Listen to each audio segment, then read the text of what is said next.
एक महत्त्वाची बैठक पार पडली। शिंदे गट मुंबईमध्ये 17 जागांवर दावा ठोकणार आहे, तर महाराष्ट्रात शिंदे गटाने येणाऱ्या विधानसभा निवडणुकीत महायुतीमध्ये 100 जागा लढवण्याची तयारी दाखवली आहे। त्यासाठी भाजपच्या वरिष्ठांनीही हिरवा कंदील मिळाल्यावर ही तयारी केल्याची माहिती सूत्रांनी दिली आहे। शिवसेनेचा स्ट्राइक रेट पाहता 100 जागा लढण्याबाबत दिल्लीतले नेते अनुकूल आहेत, त्यामुळेच शिवसेनेनं आज 100 जागी निरीक्षक नेमल्याचंही शिंदे गटाच्या सूत्रांनी सांगितलंय।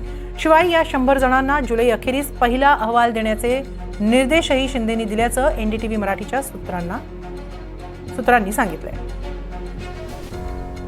लोकसभेचा स्ट्राइक रेट पाहता शिंदे गटाला 100 जागा देण्याबाबत दिल्लीतील भाजपचे वरिष्ठ नेते अनुकूल असल्याची माहिती सूत्रांकडून मिळते आणि त्यामुळे शिंदे गटानं 100 जागांवर निरीक्षक नेमलेले आहेत। या 100 निरीक्षकांना आपापल्या मतदारसंघात दौरा करून पहिला अहवाल हा 28 जुलैपर्यंत द्यायचा आहे आणि या अहवालाचा खुद्द मुख्यमंत्री आढावा घेणार आहेत। आपण याबाबत अधिक माहिती घेऊया आमचे प्रतिनिधी अक्षय कुडकेलवार यांच्याकडून। अक्षय, 100 जागा शिंदे गटाला द्यायला भाजप तयार आहे असं समजतंय, काय अधिक माहिती मिळते?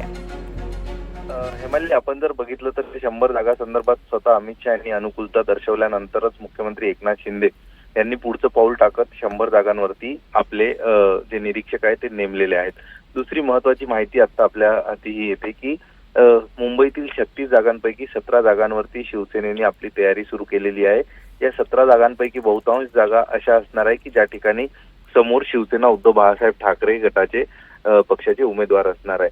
तर सगळ्यात महत्वाचं, मुख्यमंत्री ऍक्शन मोड मध्ये आलेले आहे। पावसाळी अधिवेशन संपलं, लोकसभा निवडणुका झाल्या आणि यानंतर विधानसभा निवडणुकीच्या अनुषंगाने मुख्यमंत्री हे ऍक्शन मोड मध्ये आलेले आहेत। त्यांनी आपल्या प्रत्येक निरीक्षकांना 4 दिवस संबंधित मतदारसंघामध्ये राहून तो अहवाल तयार करण्याच्या सूचना दिलेल्या आहेत, जे मतदारसंघ अर्थात मुंबईच्या बाहेरचे असतील अशा ठिकाणी।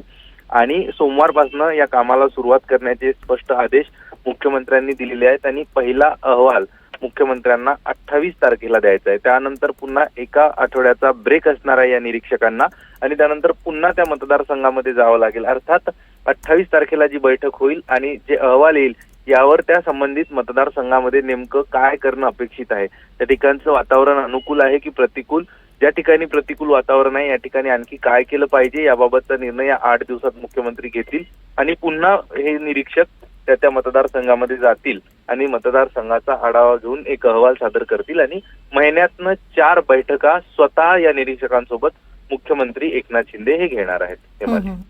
धन्यवाद अक्षय, आपण दिलेल्या या सविस्तर माहितीबद्दल।